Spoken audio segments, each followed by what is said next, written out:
sudah menerima undangan saya untuk melakukan diseminasi, yaitu menyebarkan pemahaman dan penerapan pengalaman budaya positif.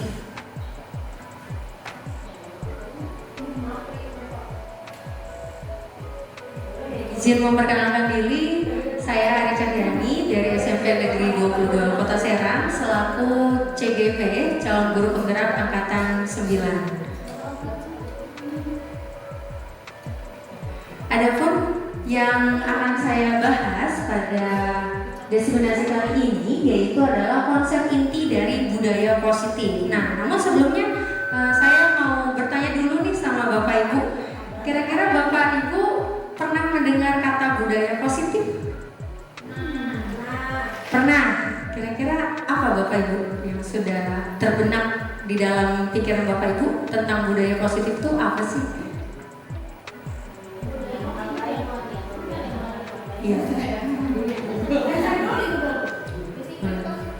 Apa? Mungkin ada yang mau memberikan pemahaman? Kebiasaan yang baik.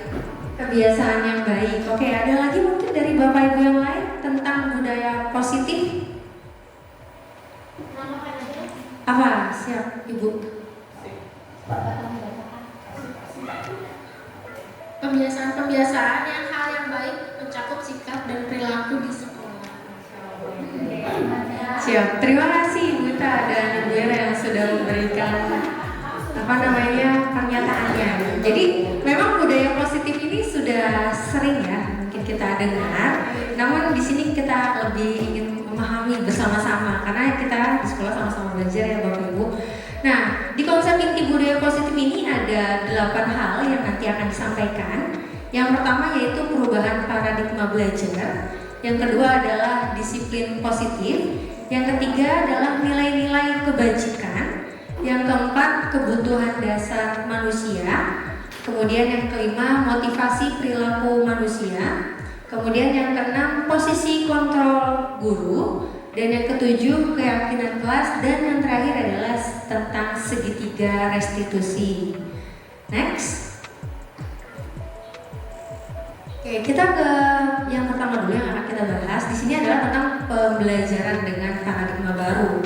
Nah, rekan-rekan hebat sekalian, kita ketahui saat ini kita sudah memasuki tahun kedua menggunakan kurikulum Merdeka, di mana kita ketahui pembelajaran ini dengan paradigma baru merupakan pembelajaran yang dirancang berdasarkan prinsip pembelajaran berdiferensiasi sehingga para peserta didik belajar sesuai dengan kebutuhannya berdasarkan tahap perkembangan sesuai teori modern untuk mewujudkan profil pelajar Pancasila. Nah, Bapak Ibu hebat sekalian, mungkin bisa saya bertanya, Bapak Ibu mungkin pernah mendengar kalimat pembelajaran yang berpusat pada murid, ya, dan pembelajaran yang berpusat pada guru. Nah, coba Bapak Ibu, saya ingin mendengar pernyataan dari Bapak Ibu. Kira-kira apa yang Bapak Ibu ketahui terkait dengan pembelajaran yang berpusat pada murid ataupun guru?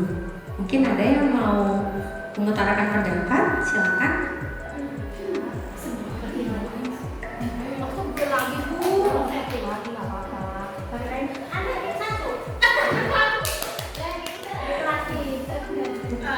Untuk pembelajaran yang berpusat pada siswa itu pembelajaran yang dimana siswa itu aktif dalam pembelajaran.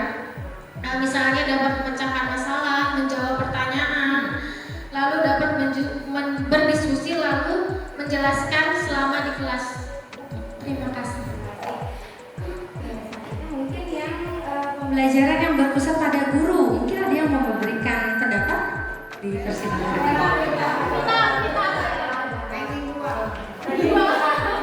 Jadi kalau pembelajaran yang berpusat pada guru, di mana guru sebagai fasilitator juga pemateri gitu ya.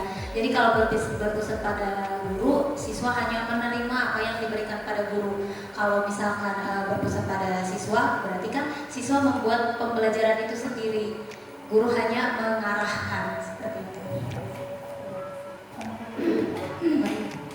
Terima kasih untuk Bu Ella dan Bu Ita yang sudah memberikan pendapatnya.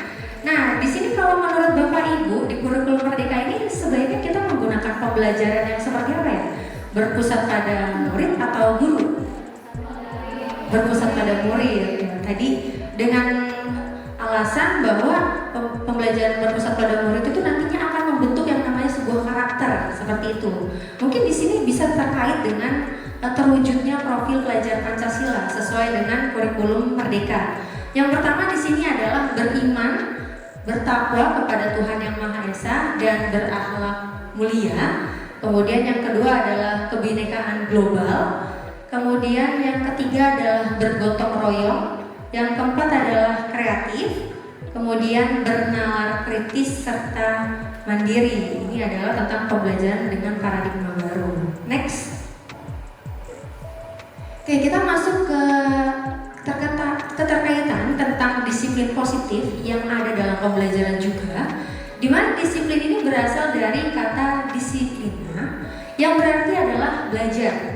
Disiplin mengacu pada disiplin diri yang memiliki tanggung jawab terhadap apa yang dilakukan berdasarkan nilai-nilai yang diyakini. Nah, mungkin Bapak Ibu juga sering mendengar kata disiplin positif. Disiplin positif merupakan salah satu cara penerapan disiplin yang bertujuan untuk menumbuhkan kesadaran serta memberdayakan peserta didik tanpa imbalan ataupun penghargaan, ancaman ataupun hukuman. Nah, jadi kalau kita ketahui anak-anak itu kan akan antusias ya ketika misalkan dia yang bisa nanti dapat hadiah, misalkan seperti itu.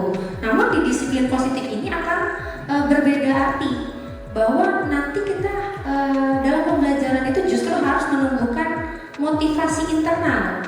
Jadi tanpa adanya reward ataupun imbalan, kita mengharapkan anak itu antusias dengan pembelajaran yang kita lakukan, seperti itu.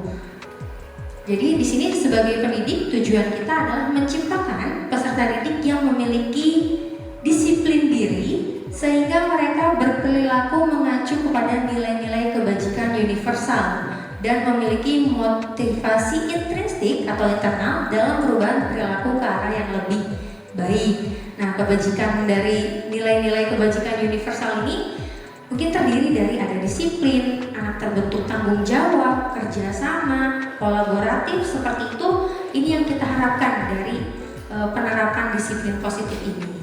Oke, next. Selanjutnya di sini ada nilai-nilai kebajikan. Nilai-nilai kebajikan di sini adalah nilai yang disepakati bersama, lepas dari suku bangsa, agama, bahasa maupun latar belakangnya.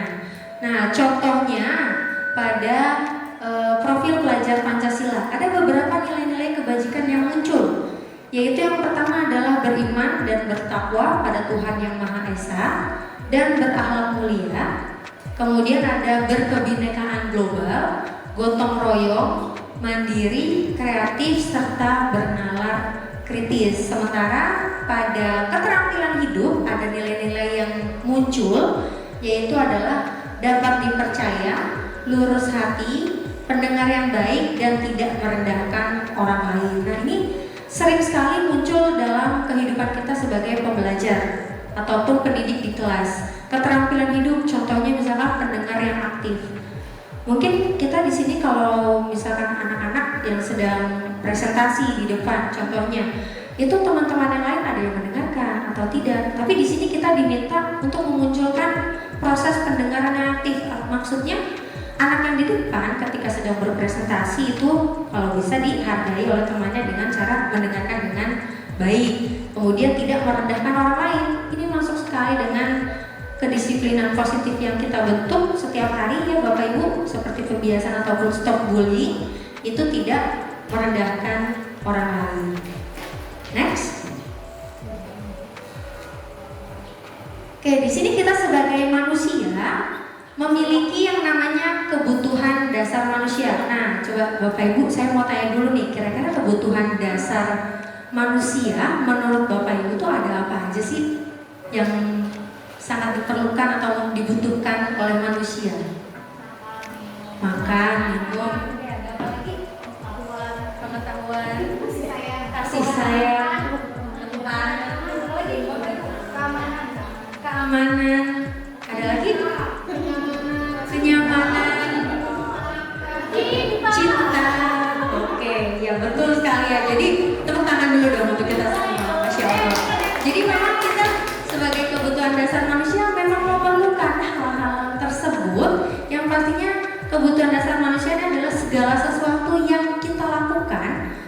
mendapatkan apa yang kita inginkan.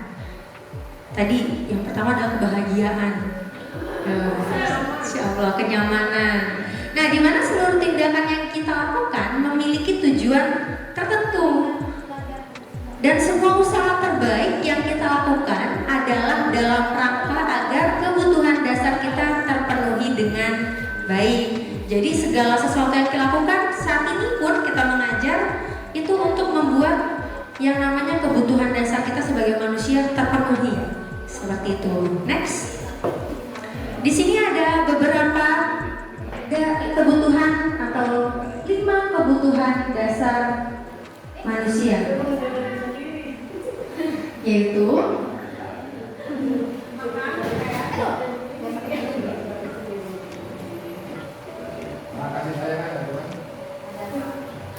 oke, di sini ada 5 kebutuhan dasar manusia yang memang bisa dikatakan sangat penting bagi kita sebagai manusia untuk memenuhi hal ini. Yang pertama yaitu adalah bertahan hidup. Bertahan hidup di sini contohnya seperti makanan, kemudian pakaian, tempat tinggal, keamanan, dan kesehatan. Itu menjadi hal dasar pertama untuk kita melakukan kehidupan. Jadi bertahan hidup. Nah, kemudian yang kedua adalah kasih sayang dan rasa diterima. Nah, ini juga menjadi poin kedua yang penting, bahwa tanpa rasa sayang ini tidak akan membuat kita saling menghargai orang lain, seperti itu ya. Betul Bapak Ibu? Iya. Rasa diterima di tempat pekerjaan, rasa diterima di ruang kelas. Oke, kemudian ada kerjasama. Jadi seperti yang sudah saya sampaikan di misi kemarin, tanpa kerjasama kita tidak akan pernah mungkin untuk mewujudkan sebuah visi sekolah. Jadi kerjasama ini sangat penting dan dimulai dari kasih sayang dan rasa diterima. Kemudian adalah menjadi bagian dalam kelompok. Ini kalau bisa kita bilang, kita ini adalah kelompok 22 atau kelompok atau keluarga besar SMP Negeri 22 Kota Serang yang memiliki visi gemilang. Seperti itu. Jadi untuk mencapai visi tersebut dibutuhkan yang namanya kerjasama ataupun menjadi bagian dalam kelompok, yaitu kita menjadi seorang guru posisinya. Kemudian yang ketiga di sini adalah penguasaan. Penguasaan di sini terdiri dari harga diri, kemudian keinginan untuk dianggap, memimpin, berprestasi, diakui dan didengar. Pasti untuk seorang manusia pasti memiliki hasrat penguasaan. Contohnya harga diri dimanapun kita berada, insya Allah kita selalu mempertahankan. Kemudian keinginan untuk dianggap, kemudian memimpin. Memimpin itu bisa dalam pembelajaran, memimpin di kelas ataupun memimpin dalam sebuah forum, itu termasuk ke dalam penguasaan. Berprestasi, kemudian diakui serta didengar. Oke, kita lanjutkan. Di sini yang keempat, kebutuhan dasar manusia yaitu adalah kebebasan. Kebebasan di sini dalam arti yang pertama yaitu terdiri dari mandiri, kemudian memiliki pilihan, kemudian mencoba hal baru, dan mampu mengendalikan arah. Contohnya di sini misalkan kita sebagai pendidik ataupun pengajar di kelas, kita pasti memiliki yang namanya model ataupun metode yang ibaratnya menjadi juara di pembelajaran kita. Contohnya di dalam pembelajaran IPA mungkin praktikum, kalau di dalam matematika ataupun PKN yang lain itu seperti berinteraksi ataupun presentasi untuk menjadi hal yang diarahkan kepada peserta didik seperti itu. Atau mungkin ada hal lain yang bisa dimasukkan ke dalam kebebasan atau mampu mengendalikan arah di sini di dalam pembelajaran. Contohnya mungkin di BK apa kira-kira, karena ini berkaitan sekali dengan BK tentang kebebasan. Baik, kalau di BK mungkin ketika masuk ini untuk kebebasan individu itu lebih kepada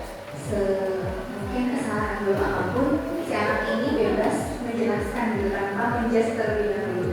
Jadi kalau untuk tekniknya mungkin lebih mengarah kepada person center. Jadi semua itu diarahkan pada anak, kita hanya membuka gitu ya, membuka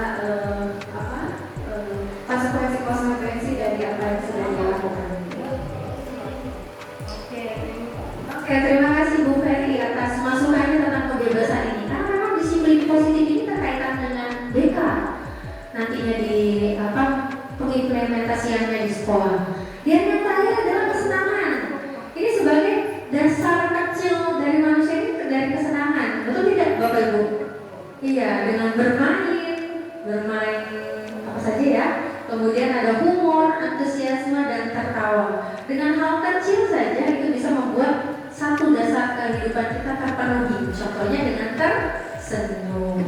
Jadi kita mulai hari dengan kebiasaan di depan ya Bapak Ibu, seperti melakukan senyum, sapa, salam, kemudian saling berinteraksi juga dengan anak murid. Itu membuat kita menjadi lebih senang memulai hari seperti itu.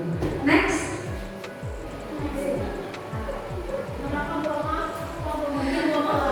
Oke, dilanjutkan ya Bapak Ibu. Masih semangat? Masih semangat? Masih. Oke, terima kasih ya Bapak Ibu. Oke, selanjutnya di sini ada motivasi perilaku manusia. Nah, motivasi perilaku manusia ini terdiri atas dua hal. Ada yang dari eksternal dan ada yang dari internal atau dalam diri kita. Mungkin yang kita lihat dari eksternal dulu. Yaitu yang pertama adalah untuk menghindari ketidaknyamanan atau hubungan. Kemudian yang kedua untuk mendapatkan imbalan ataupun penghargaan dari orang lain. Nah, Bapak Ibu, ada tidak yang bisa memberikan satu contoh untuk motivasi eksternal? Kira-kira bentuknya seperti apa ya Kak?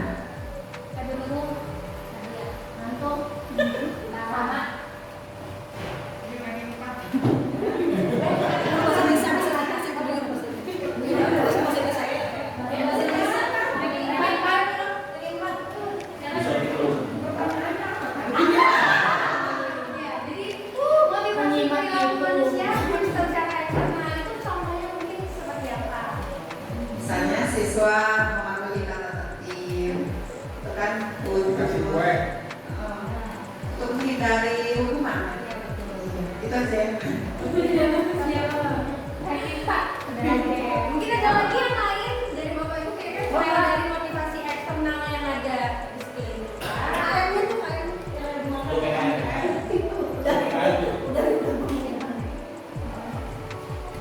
contohnya motivasi eksternal lebih ke hadiah gitu ya. Contohnya kalau misalkan siapa yang mau bisa menyelesaikan tugas ini paling cepat dapat hadiah gitu contohnya. Oke, terima kasih kepada Bu Yura dan Bu Ella yang sudah memberikan pernyataannya. Nah, di sini tadi ada yang namanya motivasi internal. Kalau internal itu bisa dikatakan berasal dari dalam diri, di mana dia memiliki keinginan untuk menjadi orang yang mereka inginkan dan menghargai diri sendiri dengan nilai-nilai yang mereka percaya. Nah, menurut Bapak Ibu ada tidak contoh motivasi internal yang ada di dalam murid? Contohnya, oke, silakan Ibu. Ya, untuk menjadi orang yang mereka inginkan dan menghargai diri sendiri dengan nilai yang mereka percaya, salah satunya mungkin dengan belajar dengan baik kalau Maria. Ya. Ya. Lagi mungkin memiliki cita-cita tambahan dari Bapak Sama. Motivasi internal dan motivasi yang muncul dari diri siswa biasanya berupa cita-cita dan keinginan yang diharapkan, sehingga dia akan berusaha untuk mencapai cita-cita tersebut.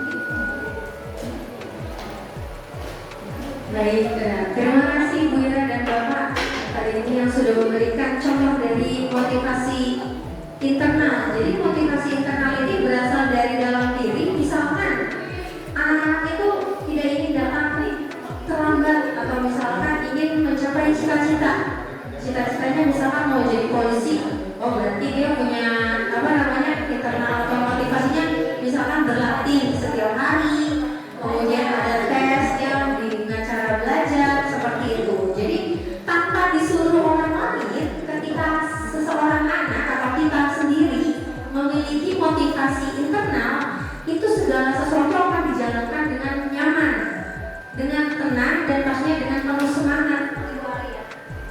Allah.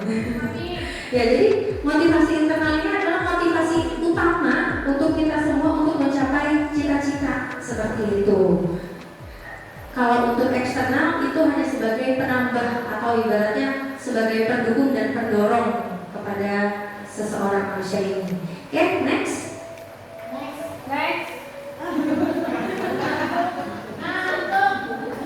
Oke, di sini mungkin Bapak ini sudah sering mendengar ya kalimat ini di sini di BK atau bimbingan konseling ada yang namanya hukuman, kemudian ada konsekuensi dan restitusi. Nah, kalau menurut Bapak Ibu nih sebelum masuk ke dalam pemateri ini, kalau untuk hukuman itu seperti apa sih yang ada di sekolah kita menurut Bapak Ibu? Oke, mungkin dari Ibu. Hukuman yang diberikan di sekolah khususnya karena memang sekarang ini sedang marah sekali orang tua itu marah ke sekolah kalau anaknya ibu. Jadi memang kita sekarang ini sedang mencoba memberikan hukuman yang terbaik buat anak-anak. Contoh kalau seperti saya kemarin, kalau anak itu masuk ke kelasnya terlambat, mereka saya hukum untuk menghafalkan surat-surat pendek dari Anas sampai Al-Kafirun. Alhamdulillah kelas 2 hari sekarang nggak ada yang terlambat. Kalau saya belum masuk kelas itu anak-anak sudah masuk kelas duluan itu, karena sudah ketakutan, ya. Karena kebetulan di kelas 2 hari yang kemarin itu yang laki-laki hanya 2 anak yang tidak masuk, nah yang lainnya masih jajan di luar. Kemudian ketika mau masuk saya bilang, nanti nak jangan dulu, kamu hafalkan dulu Anas sampai Al-Kafirun. Kemudian dari situ saya kasih warning lagi, kalau nanti ibu masuk kalian belum masuk lagi, lebih di atas Al-Kafirun. Gitu. Jadi alhamdulillah sekarang pas belajar sudah tidak ada yang terlambat. Baik, terima kasih Bu. Jadi kalau di sini bisa dilihat hukuman itu contohnya tidak terencana ya Bu, atau bisa dikatakan tiba-tiba. Jadi ketemu permasalahan langsung diberikan hukuman secara tidak terencana dan tiba-tiba. Nah, di sini yang kedua adalah pelajar tidak tahu apa yang akan terjadi. Jadi ketika diberikan hukuman, mereka belum tahu nanti bentuknya akan seperti apa. Itu adalah hal yang ada pada hukuman.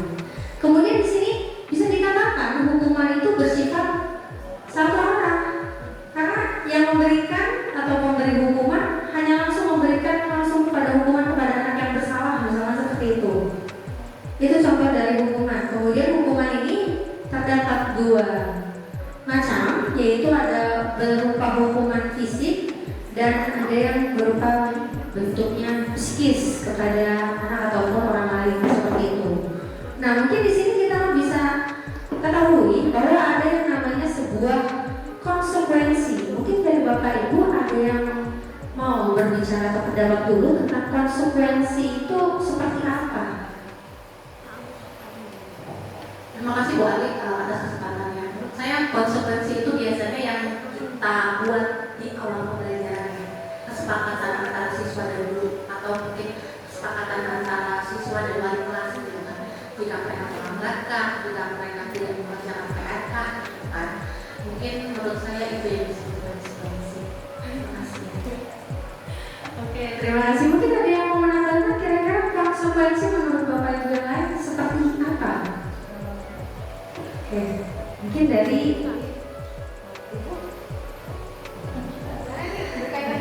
kalau konsekuensi itu dari konseling itu lebih kepada kita mengajak anak untuk menggiring pemikirannya bagaimana anak itu mampu mempertimbangkan apa yang dilakukan. Misalkan, ya ketika kamu terlambat, kira-kira akibatnya apa? Nanti setelah itu konsekuensi pilihan-pilihan itu ya, jadi anak itu bisa mampu mempertimbangkan, oh ternyata ketika memilih A akibatnya lebih banyak, ketika memilih B akibatnya lebih sedikit. Nah dari situ kembali lagi ke anak untuk membuat decision makingnya gitu, membuat keputusannya yang mana, kembali lagi ke anak mempertimbangkan konsekuensi ya gitu. Oke, terima kasih Bu Ferry dan Bu Pita. Jadi menurut Bapak Ibu nih, lebih baik mana sih untuk ke anak ketika ada sebuah kesalahan? Apakah anak itu diberikan hukuman ataukah ke konsekuensi? Lebih ke arah mana menurut Ibu? Konsekuensi dengan alasan? Lebih Oke, silakan Ibu.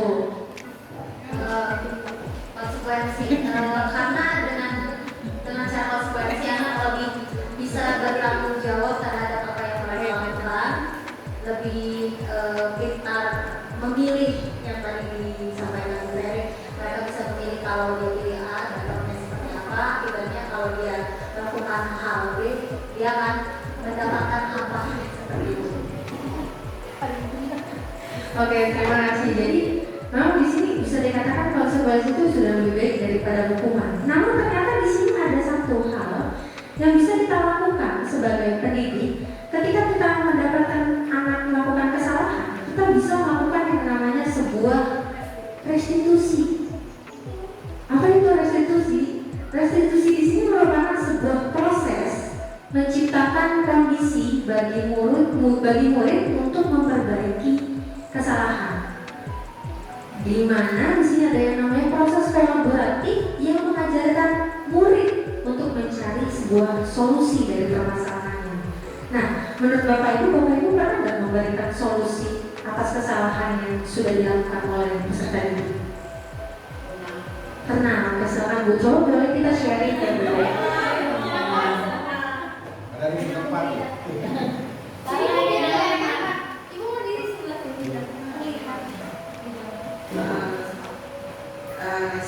Restitusi ya, sebenarnya mah pendidik itu sudah melakukannya. Cuma kalau untuk namanya seperti ini mungkin kita baru dengar ya. Kayak kita remedial. Remedial itu kan sebenarnya memberikan kesempatan kembali ya. Kalau memberikan kesempatan kembali anak itu untuk dia menyusul ketinggalan. Kan remedial itu bisa remedial dalam ruangan, ada juga remedial teaching ya. Kalau dia ketinggalan berarti kan kita harus mengajar kembali kan. Cuma ya tadi kalau nama kerennya kayak gini kan mungkin kita baru dengar, tapi prakteknya sebenarnya guru-guru sudah ya kayak remedial gitu. Terima kasih. Oke, terima kasih. Ternyata guru-guru di sini sudah menjadi guru-guru yang hebat ya, Masya Allah. Tepuk tangan dulu dong untuk kita semua. Jadi sebenarnya kita tuh sudah melakukan yang namanya restitusi. Mungkin tadi seperti yang Bu Yuro katakan, hanya istilahnya saja yang belum kita tahu, tapi untuk implementasinya sudah kita lakukan. Dimana di sini ketika ada siswa ataupun peserta didik yang melakukan kesalahan, kita mengajarkan mereka untuk mencari solusi atas kesalahannya yang sudah dibuat seperti itu. Oke, next. Nah, di sini kita akan melihat ada beberapa posisi kontrol guru. Nah, kalau dilihat di sini ada penghukum, ada 5 posisi. Yang pertama penghukum, yang kedua adalah teman, yang ketiga adalah manajer, yang keempat pembuat merasa bersalah, dan yang terakhir adalah pemantau. Nah, kira-kira nih menurut Bapak Ibu sudah atau sering melakukan posisi kontrol guru yang seperti apa? Boleh memberikan pendapat, kira-kira Bapak Ibu sudah melakukan posisi kontrol seperti apa? Di dalam kelas ataupun di sekolah, seperti itu. Silakan mungkin ada yang mau berpendapat. Dari 5 posisi kontrol guru ini, jujur semuanya sudah saya lakukan. Ya, penghukum, pembuat merasa bersalah tuh ketika mereka salah, tapi memang lebih ke menyadarkan sih. Ya, bukan berarti mereka tidak bersalah, membuat mereka bersalah, tapi lebih menyadarkan atas kesalahan apa yang telah mereka lakukan sehingga tidak mengulangi lagi gitu. Sebagai teman, karena memang guru kita harus jadi teman agar disenangi ya.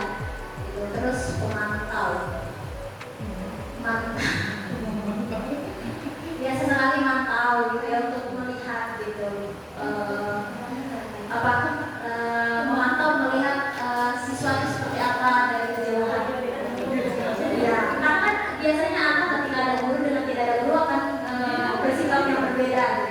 Lalu manajer pasti itu memberikan aturan ke terhadap siswa agar apalagi yang kelas 7 ya sebagai wali kelas pasti ada beberapa aturan yang harus mereka laksanakan di sekolah yang mungkin berbeda dari tingkat SD dengan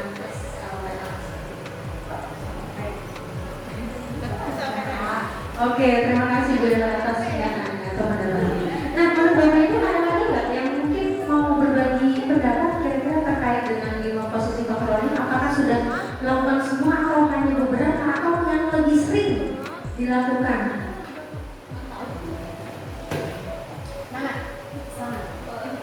Oke, posisi kontrol dulu.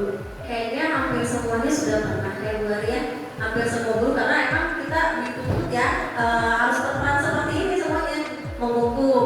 Jadi ketika anak melakukan kesalahan emang harus diingatkan ya, jadi diberikan peringatan mungkin biar apa, biar mereka tahu akan kesalahannya. Jadi kita ingatkan sebagai teman ya. Jadi sekali-kali kita duduk bareng dengan mereka agar mereka mau bercerita dengan kita. Ada permasalahan apa, kalau kesalahan mereka seperti apa. Terus tadi manajer juga sama ya, kadang adalah harus mengembangkan ke anak perbuatan merasa bersalah. Ini lebih ke siswanya. Siswanya dibuat seperti ini, gitu. Langsung posisi kita membuat merasa bersalah terhadap anak. yang mau merasa bersalah. Nanti ini kalau jadi si anaknya nih mau merasa bersalah. Jadi kita nih yang paling karena terus bukan buat bersalah gitu. Gak boleh harusnya ya. Nanti anaknya malah kepikiran, gitu kan. Sama boleh sama seperti saya kalau pernah dimarahin sama guru itu kayaknya sama sekarang gitu ya. Jadi jangan sampai menghukum anak yang benar-benar gitu, walaupun pada akhirnya anak-anak kita lupa ya, lepas kontrol gitu. Nah ini kontrol dulu nih yang benar-benar kita kontrol, jangan sampai keluar bahasa-bahasa yang benar-benar tapi apa ya, harus ditegaskan ketika kita memarahin anak, rangkul kembali anaknya. Jadi jangan sampai anak itu takut gitu tuh ya. Jadi ketika kita marahin atau ketika kita memberikan nasihat, dirangkul kembali agar anak oh ya belum tahu dengan kesalahan dia, memantau. Nah kalau memantau di sini, kenapa kita harus memantau? Jadi ketika anak yang tidak masuk atau tidak melanggar peraturan atau yang kemarin Bu Biro ya, Pak Biro ke tempat anak yang tidak masuk, kita kasih peringatan sekali. Kita tahu dia udah masuk atau belum? Kayak kemarin kita sampai ke rumahnya ke pesantrennya, kita ajak sampai suruh ganti baju di situ, suruh ikutin di sekolah. Beneran Bu Arya, ditungguin, itu bisa ngomong sama Bu Pei, ikut sekarang. Nah setelah itu saya ikut ke sini, besoknya dipantau lagi, masuk ke dalam alhamdulillah pokoknya sama sekarang udah mulai masuk. Tadi ada juga ya, itu ya mungkin karena posisi kontrol guru di sini, saya rasa menghukum sebagai teman, manajer, membuat merasa bersalah, memantau, ini sering kita lakukan dan pernah kita lakukan semuanya seperti ini ya. Itu ya Mbak. Oke, silakan Pak. Mungkin saya ada berbeda dengan rekan-rekan yang hebat-hebat ini. Justru posisi pada guru ini yang gue itu nggak boleh. Penghukum itu nggak boleh. Apalagi dengan tadi katanya ada disiplin positif, tidak ada kata-kata yang menyakiti tidak boleh. Membuat merasa bersalah apalagi ini sangat mungkin diharapkan tidak boleh. Karena kalau anak sudah merasa bersalah, ini akan terasa sampai dewasa, bahkan mungkin sampai tua seumur hidup. Kita terus, nih Bu Ira menegur saya dalam kata-kata ini kan tidak seumur hidup, dan ini harus dihindari. Nah kecuali yang ketiga ini mungkin harus saya mensikapi manajer ini kita mampu meminis. Itu karena bagaimana kita saatnya menegur atau tidak, bagaimana teknik-tekniknya. Nah yang bagus ini poin yang sangat, kalau manajer itu sifatnya perencanaan itu ya. Ini yang mungkin yang harus real itu, yang pakai kelompok dua, kita harus memantau terus perkembangan anak. Dan yang kedua, angkat walaupun posisinya jauh siswa dengan guru, anak kita teman. Karena mereka akan merasa lebih aware, lebih terbuka. Kalau ada permasalahan mungkin lebih terbuka. Ya, gitu. Jadi kalau menurut pendapat saya, yang dua itu nggak boleh. Manajer penting. Karena penting, karena kita harus tahu perencanaan, tahu yang namanya, cara menentukan bagaimana. Pemantauan ini adalah kewajiban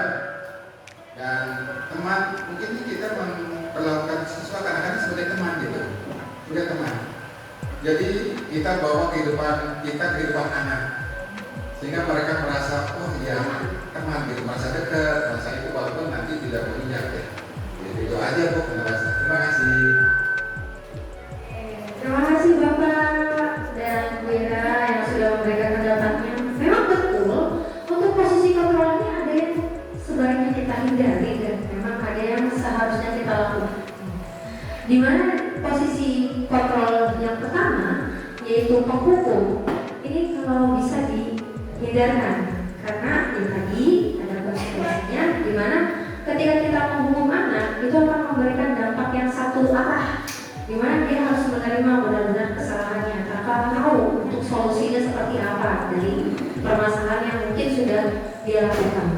Nah, untuk pembuat merasa bersalah, ini juga nantinya akan membuat atau berdampak psikis ya terhadap anak itu sendiri. Kemudian teman, nah ini juga menjadi warning untuk kita. Sebenarnya posisi guru itu boleh saja menjadi teman. Yang penting kita masih bisa memberikan ya batasan terkait dengan teman itu sendiri. Karena kalau misalkan terlalu dekat pun akan tidak begitu baik ya, betul Bu Ferry? Karena nantinya mungkin ketika kita memberikan arahan itu tidak seperti guru dengan murid, melainkan hanya teman ke teman saja. Yang mungkin kalau teman dengan teman itu kadang ada yang didengar ataupun tidak seperti itu.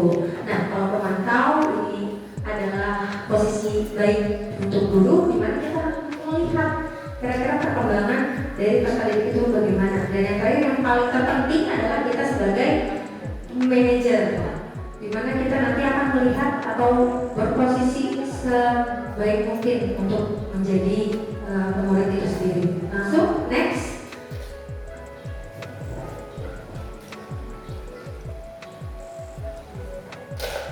Oke, ini adalah contoh pengalamannya. Ada kasus di mana siswa tidak memakai atribut lengkap saat upacara bendera. Kalau penghukum biasanya langsung memberikan hukuman pada saat itu juga. Hormat pada bendera selama 1 jam. Nah, atau ada kalimat lain menurut Bapak Ibu? Ada ya? Jadi sebaiknya dihindari. Nah, kalau untuk membuat merasa bersalah, biasanya dicontohkan dengan kalimat seperti ini. Berapa kali ibu atau bapak harus memberitahu kamu? Kamu selalu saja mengecewakan ibu. Nah, bahasanya ya mungkin kurang begitu adanya. Betul Bapak Ibu? Iya. Oke, selanjutnya next. Di sini ada contoh penerapan lain yaitu sebagai teman. Ayo dong, ikuti aturan sekolah. Tolong bantu ibu bapak ya sekali ini. Ya sudah tidak apa-apa. Lain kali jangan sampai berbuat seperti ini lagi ya. Nah, jadi ini seperti mengajak seperti ke teman. Mungkin akan lebih didengarkan pada siswa itu sendiri. Yang keempat adalah pemantau. Dengan kalimatnya yaitu kamu sudah melanggar peraturan sekolah, kamu tahu konsekuensinya. Mungkin ini sering dilakukan di BK ya, Bu Ferry, di bimbingan konseling dilihat dari konsekuensinya. Setelah upacara, kamu beli atributnya ke koperasi dan jangan diulangi lagi. Oke, mungkin yang terakhir next di sini ada dari manajer dengan mungkin kata-katanya juga baik seperti itu ya. Kalimatnya seperti ini. Apa kamu tahu kesalahanmu? Kira-kira bagaimana kamu memperbaiki kesalahan kamu? Jadi mereka yang mencari solusi atas kesalahan yang dibuat. Nah, ini adalah posisi kontrol yang terbaik sebagai kita, sebagai guru terhadap peserta didik. Mungkin nanti implementasinya di kelas kita bisa seperti itu. Jadi ketika ada anak yang melakukan kesalahan, bisa kita berposisi sebagai manajer. Apa kesalahannya dan kemudian bagaimana cara memperbaiki kesalahan itu sendiri. Next. Oke, Bapak Ibu, tadi Bapak Ibu sudah mengetahui ada 5 posisi kontrol. Nah, coba menurut Bapak Ibu, tadi saya sudah membagikan link Wizi melalui grup WhatsApp. Silakan dibuka link kuisinya. Di sini kita akan sedikit mengetahui atau bermain, karena bermain itu adalah satu kebutuhan dasar manusia. Oke, silakan Bapak Ibu langsung masuk saja ke link kuisi yang sudah saya bagikan. Di sini sudah ada Bu Nur Jaziro, Bu Anissa, Bu Ira, Bu Vita, Bu Ferry.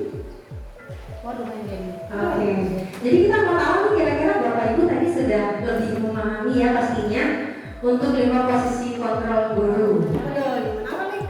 Oke, ya. Jadi kita mau tahu nih kira-kira Bu Nita mulai.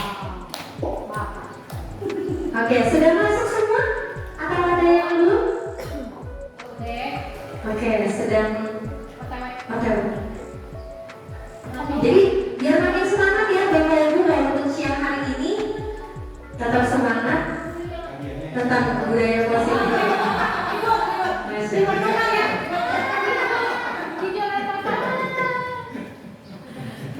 Oke, silakan dimulai. Oke, kita mulai. Di sini ada 5 pertanyaan tentang 5 posisi guru. Oke, kita mulai. Oke, silakan.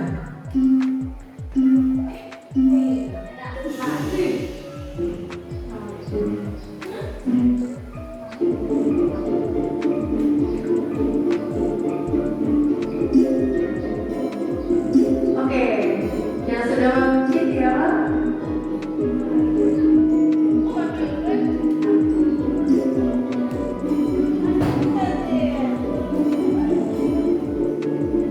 Oke, yang pertama posisinya ke siapa ya?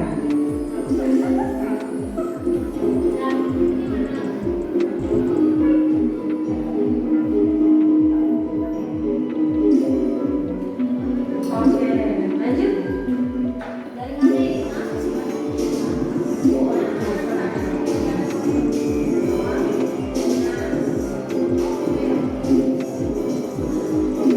Hanya 5 pertanyaan tentang 5 posisi kontrol guru.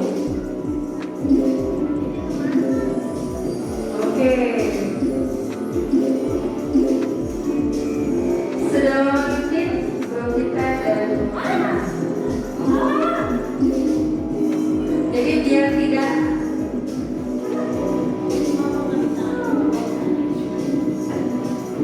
Yang itu yang menang ya? yang pertama Pak.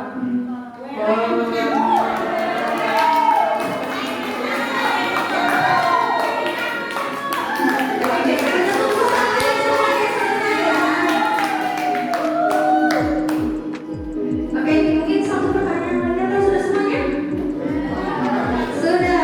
Oke, mungkin bisa kita akhiri. Oke, kita akhiri.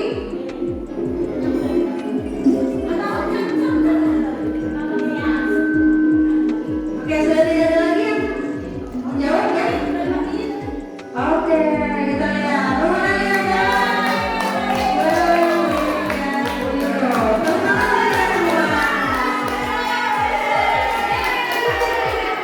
Oke, jadi Bapak Ibu, iya. Jadi mungkin dari pertanyaan-pertanyaan yang tadi ada di kuis itu sudah bisa memperlihatkan kira-kira Bapak Ibu sudah mengetahui posisi kontrol apa yang seharusnya dilakukan dalam pembelajaran dalam siswa. Yang mana faktor makan? Asik.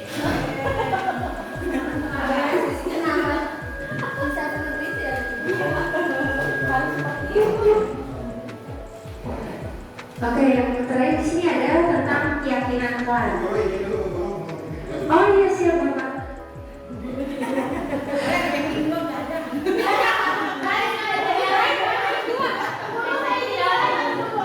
Oke, makasih. Oke, selanjutnya di sini adalah keyakinan kelas. Oke, Bapak Ibu sudah pernah mendengar tentang kata keyakinan kelas atau kalimat keyakinan kelas? Menurut Bapak Ibu keyakinan kelas itu seperti apa?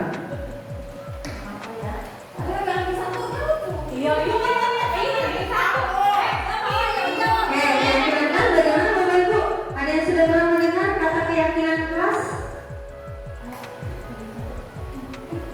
Ada sudah pernah mendengar?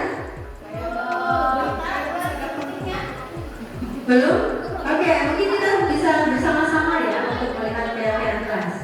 Keyakinan kelas itu contohnya seperti yang ada di depan di sini.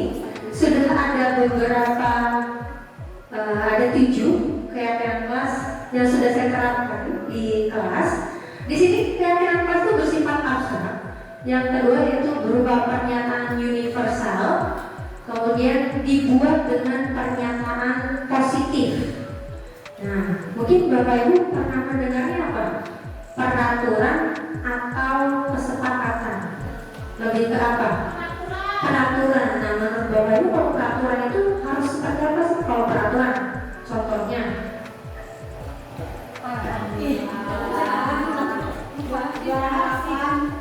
Kalau peraturan itu seperti misal satu pihak gitu, jadi yang pihak yang lain itu tidak diajak untuk diskusi gitu. Misalnya peraturan sekolah, kan sekolah yang mengatur segalanya. Berbeda dengan kesepakatan kelas. Kesepakatan kelas itu kita guru ya sebagai fasilitator bersama murid berdiskusi gitu. Apa konsekuensi kalau kita melanggar sesuatu yang telah kita buat gitu lah. Oke, terima kasih Bu Ita untuk pernyataannya. Nah, jadi memang betul. Jadi kalau yang namanya peraturan itu satu pihak dan memang sudah ada, atau mungkin ada yang bisa mencontohkan bunyi dari peraturan. Bunyi dari peraturan. Ya, bunyi dari peraturan di sekolah. Contohnya apa Bu? Dari kelas buah sendiri kesepakatan kelasnya gimana? Mungkin salah satu peraturannya siswa diharap menjaga kebersihan tempat duduknya ya, ataupun di bawah tempat duduknya dengan artian bahwa dia tidak boleh membuang sampah sembarangan, sehingga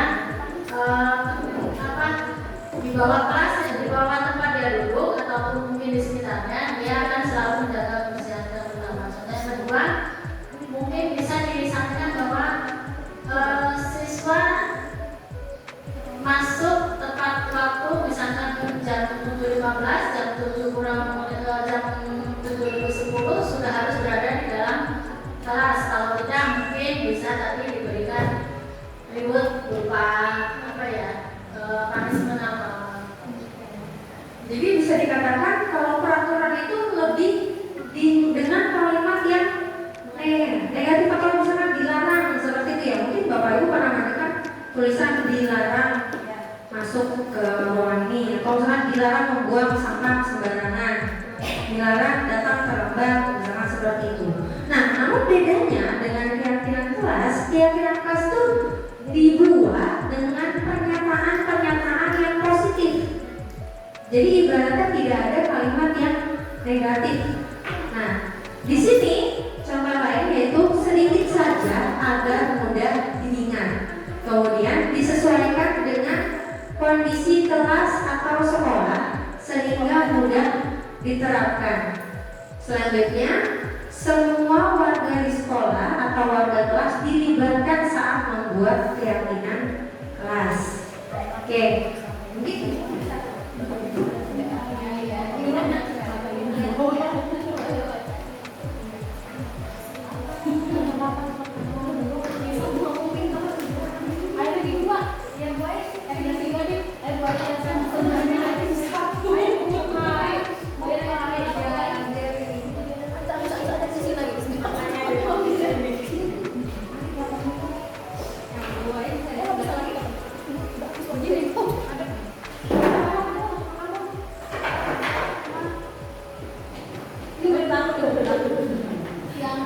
Oke, jadi di sini kalau kita lihat bahwa ketika kita membuat keyakinan kelas itu diterapkan di dalam kelas itu melalui kesepakatan kelas, di mana kita ingin mendengar seperti apa sih murid-murid itu ketika di kelas ingin ada kesepakatan seperti apa.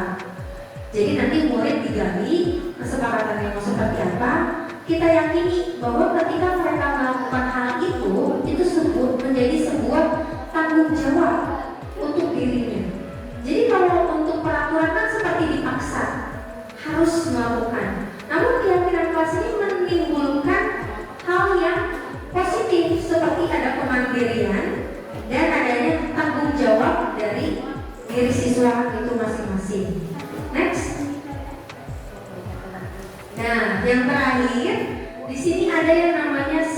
segitiga restitusi yang tadi sudah Bu Iro katakan ya, bahwa ada yang namanya segitiga restitusi, yaitu suatu proses dialog yang dijalankan oleh guru agar dapat menghasilkan murid yang mandiri dan bertanggung jawab. Nah, segitiga restitusi ini terdiri dari 3 tahapan. Yang pertama yaitu menstabilkan identitas.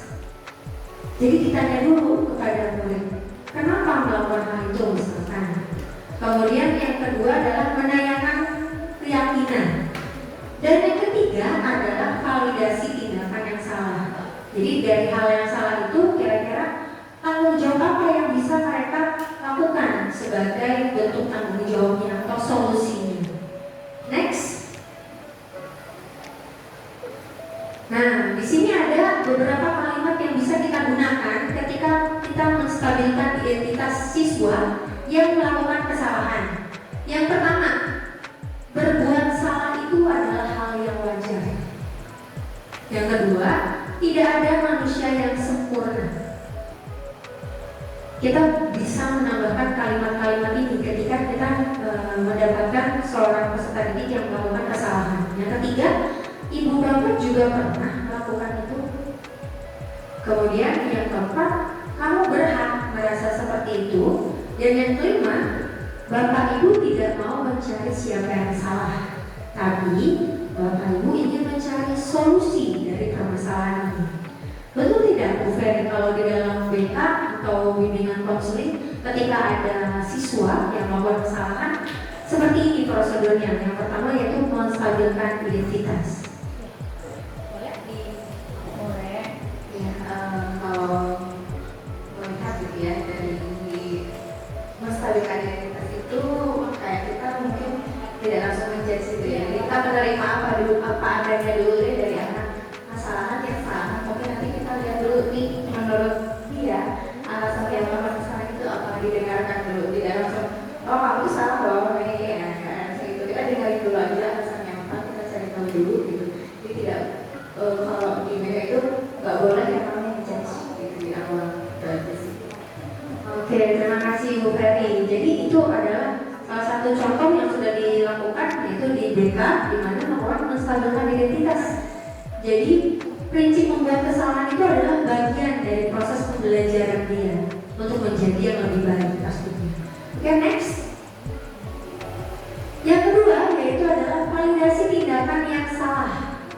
Contoh kalimatnya yaitu, kamu pasti punya alasan mengapa melakukan hal itu. Yang kedua, padahal kamu bisa melakukan hal lebih buruk dari ini ya. Yang ketiga, kamu patut bangga karena telah melindungi sesuatu yang penting buat kamu. Yang keempat, kamu melakukannya karena mempertahankan sesuatu yang penting bagi kamu.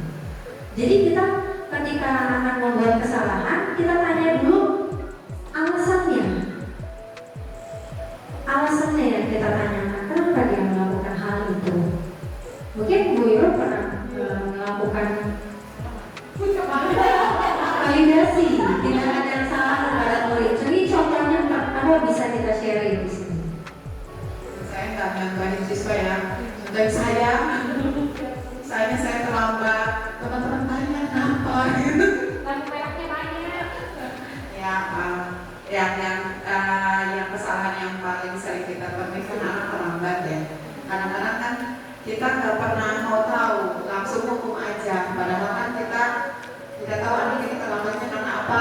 Mungkin ada sesuatu di rumahnya, mungkin ada keluarga yang sakit, yang disuruh apa, atau pernah juga yang nganterin anaknya kerja kalau terlambat kena skor gitu ya, kena skor dari perusahaannya gitu ya. Tapi kan nggak pernah tahu ya, karena kan itu Bu Ari, anak itu kalau dari 10 mungkin yang alasannya bisa diterima itu mungkin 2, yang 8-nya itu yang kadang-kadang ya saya makanya akhirnya imbas. Tapi pernah ada yang nitip ke saya ya, guru saya seperti ini, kalau bisa usahakan kita itu melakukannya mendingan kita membebaskan 1000 orang bersalah daripada kita menghukum 1 orang yang tidak bersalah. Gitu. Oke, tantangan dong Bu Yul ya. Jadi itu yang sudah dilakukan oleh Bu Yul tentang validasi tindakan yang salah. Di mana di sini kalau kita lihat berdasarkan prinsip setiap perilaku berupaya memenuhi suatu kebutuhan tertentu. Mungkin karena ada keperluan atau hal lain, maka dari itu dia melakukan hal yang sama seperti itu. Dan yang terakhir, next, di sini adalah menanyakan keyakinan kelas. Kira-kira keyakinan kelas kitanya apa? Kemudian nilai-nilai apa yang telah disepakati bersama? Nilai kelas itu kan seperti ada nilai disiplin, tanggung jawab, kemudian menghargai satu sama lain. Kemudian seperti apa gambaran sebuah kelas yang ideal menurut kamu? Dan yang terakhir, kamu ingin menjadi orang yang seperti apa? Nah, mungkin nanti kita ketika ada seseorang anak yang melakukan kesalahan, kita bisa menanyakan kira-kira keyakinan kelas apa yang kamu lakukan, apa yang salah seperti itu. Jadi nanti mungkin dari sini Bapak Ibu sekalian bisa menerapkan keyakinan kelas di kelasnya masing-masing ya Bapak Ibu.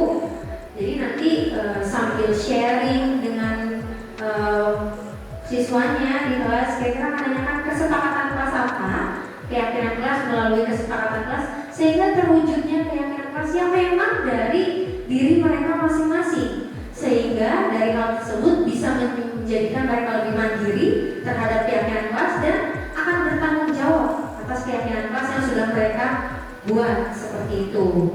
Next. Oke, ini ada kasus. Kita bisa nonton di sini. Di sini ada kasus tentang satu orang. Kemudian yang pertama, Siti Roma tidak suka pekerjaan tugasnya dicontek oleh temannya. Siti Roma marah dan tidak dapat mengontrol emosinya. Di sini ada sebuah tayangan video terkait dengan segitiga restitusi. Silakan ditonton.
Ada kasus yang kedua, yaitu kalau yang tadi yang pertama adalah Siti Roma ketika pekerjaannya dicontek oleh temannya.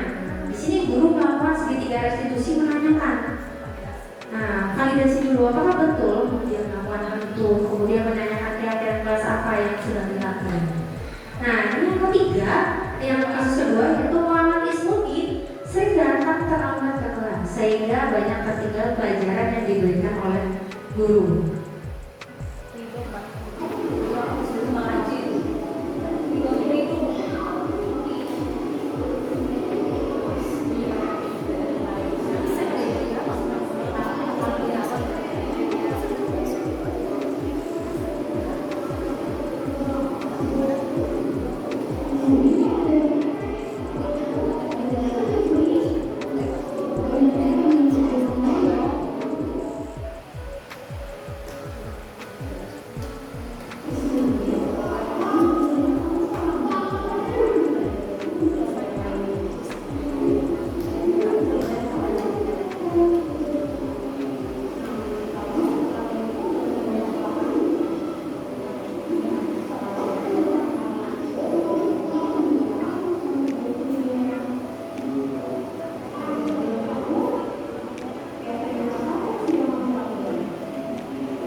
Oke, jadi Bapak Ibu itu adalah segitiga atau kasus ya, kasus segitiga restitusi yang sudah dilakukan. Jadi ketika ada anak yang melakukan kesalahan, kita bisa menerapkan yang namanya segitiga restitusi. Yang pertama yaitu menstabilkan, mengidentifikasi identitas ya, kemudian validasi tindakan yang salah, kemudian menanyakan keyakinan kelas. Oke, dalam kesempatan ini saya mengucapkan terima kasih kepada Bapak Ibu sekalian yang sudah berkenan hadir dalam penyebaran budaya positif yang saya lakukan. Di sini dalam penerapan program disiplin positif, hendaknya guru kita semua sebagai guru-guru hebat memiliki standar kepribadian profesional dan sosial yang baik, dimanapun guru mampu merefleksi dirinya dalam posisi kontrol saat ini. Bagaimana perjalanan dirinya sebagai AMO atau manajer yang menuntun murid-muridnya menjadi insan yang mandiri, merdeka, dan bertanggung jawab. Demikian presentasi saya, diskusi saya terkait dengan disiplin positif.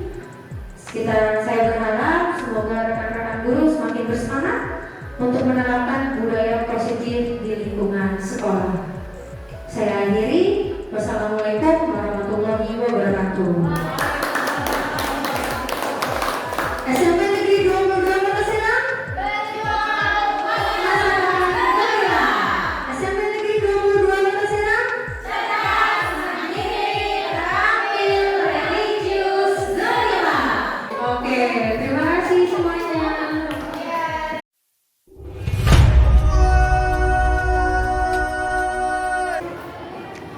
Bismillahirrahmanirrahim. Assalamualaikum warahmatullahi wabarakatuh. Waalaikumsalam warahmatullahi wabarakatuh. Oke, anak-anak, gimana kabarnya hari ini? Baik. Alhamdulillah, baik ya. Oke, anak-anak, hari ini kita akan membuat keyakinan kelas. Coba Ibu mau tanya, apakah kalian pernah mendengar keyakinan kelas? Pernah? Di mana pernah mendengar keyakinan kelas? Pernah? Pernah mendengar keyakinan kelas atau peraturan kelas atau yang lain? Pernah dengarnya apa? Peraturan kelas. Nah, coba Ibu mau tanya, kalau peraturan kelas itu seperti apa sih yang sudah kalian ketahui? Yang ditaati. Kemudian apa lagi kira-kira? Ada lagi? Harus ditaati atau dijalankan seperti itu ya. Oke, hari ini Ibu akan jelaskan tentang keyakinan kelas. Keyakinan kelas itu sebenarnya mirip dengan peraturan kelas, namun bedanya kalau keyakinan kelas itu ada hal yang diyakini di dalam diri seperti itu. Jadi nanti kalian akan berusaha untuk bertanggung jawab atas apa yang sudah kalian yakini. Misalkan, contohnya kalian meyakini ada Tuhan. Nah, seperti itu. Jadi dengan meyakini seperti itu, contohnya misalkan kalian seperti beribadah menjadi kewajiban kalian. Nah, saat ini kita akan membuat yang namanya keyakinan kelas, namun dengan menggunakan kalimat-kalimat atau kata-kata yang positif seperti itu. Misalnya nih, kalian pernah mendengar peraturan kelas? Pernah. Coba peraturan kelas apa yang pernah kalian dengar? Kalimatnya seperti apa?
Kemudian kalau sudah, silakan kalian tempel pada karton yang ada di depan.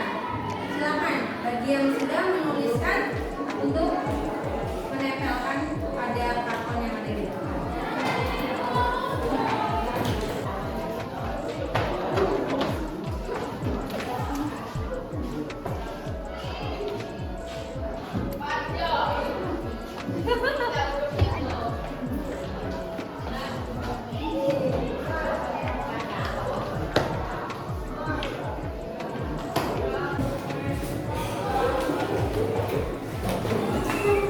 Oke, terima kasih anak-anak yang sudah menempelkan kesepakatan kelas yang ingin kalian yakini bersama. Jadi, Ibu lihat di sini ada beberapa keyakinan kelas yang sama ya. Di sini ada datang tepat waktu, mungkin berkaitan dengan disiplin ya. Ibu ganti dulu, disiplin sama. Kemudian tidak boleh membuli, mungkin di sini kalimatnya saling toleransi atau menghargai ya. Menghargai antar teman. Berarti yang ini berpakaian rapi, masuk pada disiplin atau tidak nih kalau berpakaian rapi? Disiplin. Masuk ya. Oke, sama berpakaian rapi, saling menghormati, menghargai teman, datang tepat waktu. Oke, jangan lupa sama dengan yang ini. Jadi kita ambil satu saja.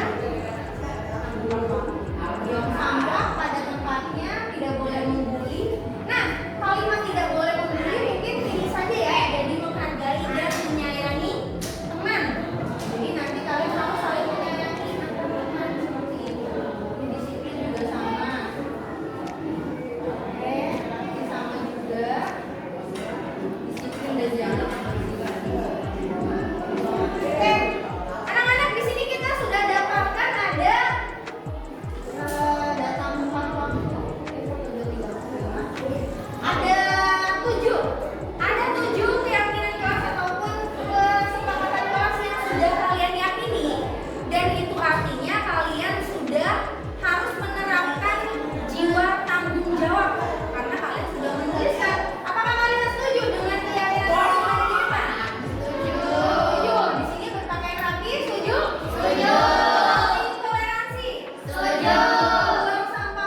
Saya berterima kasih kepada Ibu Ari Cahyani yang sudah membuat keyakinan kelas sehingga saya menjadi lebih bertanggung jawab dan disiplin. Terima kasih.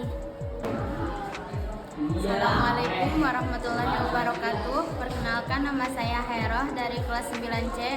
Saya berterima kasih kepada Ibu Ari Cahyani yang telah membuat keyakinan kelas. Saya menjadi lebih bertanggung jawab. Terima kasih.